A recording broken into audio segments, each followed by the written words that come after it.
जरा सोचिए कि किसी राज्य में मतलब अरबों डॉलर की ऊर्जा क्रांति हो रही है और उसका जो पूरा ब्लूप्रिंट है ना। वो किसी दशकों पुराने सरकारी परीक्षा के पेपर में छिपा हो।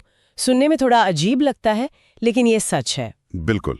आज हम इसी दिलचस्प विषय की गहराई में उतर रहे हैं।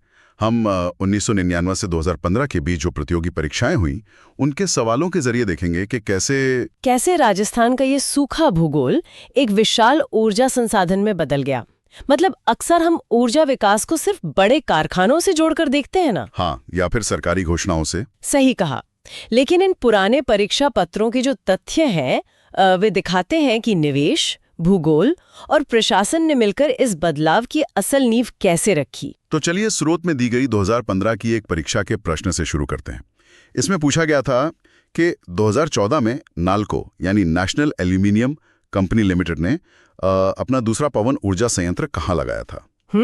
और इसका जवाब था जैसलमेर का लुदरवा। वही तो। अब सोचने वाली बात यह है कि एक एल्यूमिनियम बनाने वाली कंपनी पवन चक्कियां क्यों लगा रही है।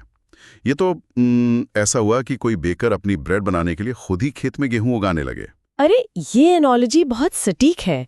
देखिए क्या है ना कि भारी उद्योगों को बहुत ज्यादा बिजली चाहिए होती है। हाँ, बिजली का बिल तो उनका सबसे बड़ा खर्च होता होगा। बिल्कुल। ऊर्जा की लागत उनके मुनाफे को सीधा प्रभावित करती है। तो 29 जनवरी 2014 को नाल्को ने लुधरवा में जो ये 47.6 मेगावाट का प्लांट लगाया। हाँ, 47.6 मेगावाट, ये तो काफी बड़ा आंकड़ा है। हाँ, इसका सीधा मतलब ये था कि ये गैर ऊर्जा कंपनियां ग्रिड पर निर्भर रहने के बजाय खुद अपनी ऊर्जा का उत्पादन करना ज्यादा मुनाफे का सौदा मान रही थीं। समझ गया। मतलब लुधरवा जैसी जगहें सिर्फ कोई दूरदराज के रेगिस्तानी इलाके नहीं रह गए थे। सही बात है। वे बड़े औद्योगिक निवेश का एक नया मॉडल पेश कर रहे थे, जहां उद्योग अपने संसाधनों का नियंत्रण खुद अपने हाथ में ले रहे थे। मुनाफे और लागत को कंट्रोल करने की ये रणनीति वाकई कारगर है। और जब कंपनियां जैसलमेर में हवा से बिजली बना रही थीं, तो वहां के भूगोल को देखने का नजरिया ही बदल गया। हवाओं से अब बात धूप की तरफ मुड़ने लगी थी। हाँ, इसी से जुड़ा 1999 की आरएएस परीक्षा का एक और सवाल है, जो सौर ऊर्जा एंटरप्राइज क्षेत्र यानी सीज के बारे में था। इसके तहत जोधपुर, बाड़मेर और जैसलमेर को एक हब माना गया। और यहाँ 1999 का जो साल है ना, वो सबसे महत्वपूर्ण है। 1999? तब तो सोलर तकनीक आज की तरह आम या सस्ती भी नहीं थी, है ना? बिल्कुल नहीं। फिर भी इस त्रिकोण की पहचान उसी समय कर ली गई थी। इन 3 जिलों का भौगोलिक स्वरूप ऐसा है कि यहाँ साल के ज्यादातर दिन आसमान एकदम साफ रहता है और सूरज की रोशनी बिना किसी बाधा के सीधी पड़ती है। हाँ, तो ये कोई संयोग नहीं है, बल्कि एक बहुत ही सटीक भौगोलिक आकलन था, जिसने भविष्य के इस एंटरप्राइज जोन की नींव रखी। यहाँ मुझे कुलझन है। हमारे स्रोत में एक हालिया अपडेट है कि नए जिलों के पुनर्गठन के बाद अब फलोदी और बालोतरा को भी इस जी जोन में शामिल किया जा सकता है। अच्छा, तो क्या नक्शे पर नई लाइनें खींच देने से असल में कुछ बदलता है?